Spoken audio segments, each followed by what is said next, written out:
алга чимээнээр мөсөн төрлөг цангинанхан ижи түүхийн мөрөн тунгалаг шинхэн урсан ирээд одсны араас гониглох амархан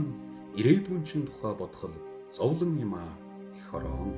цоолбор шаргал үлс намрын тэнгэр барлан цогтын цагаан балгас дээр хаврын бороо цайрн цохлоо хүрдэг үлийн үр ирээдүйн тухай бодол цоолдод миний ингрийг нулимс шиг авч унаа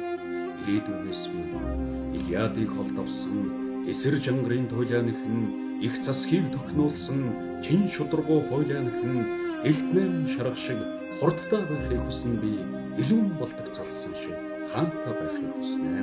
халахын саруултал тэнгэрийн хаяатаас үлдэж харцаан дэвлт шиг саран ингэрийн зүйл шиг таширлан цэцгийн толгой тасдаггүй өртөө байхыг хүснэ би цэцгийн толгой авдаггүй төртөө байхыг хүснэ ирээдүйгээс би 30-аад оны босоо ятаг хүн галуутан нацагдоржоо өнөггүй юм шээж яваа хагам дуламтан олж харна хар ус нуурын хөвөөнд бодлогоширсан явуудаа хаадын сэнти шиг отхон тэнгэрээр өшөө босхийг харна оргилон цэнхэр говоосоо улаан хацартаа охид төрж нор бонцт шиг дуулахыг сүслэн чагнан ноорхоо ивэ адар сүрэн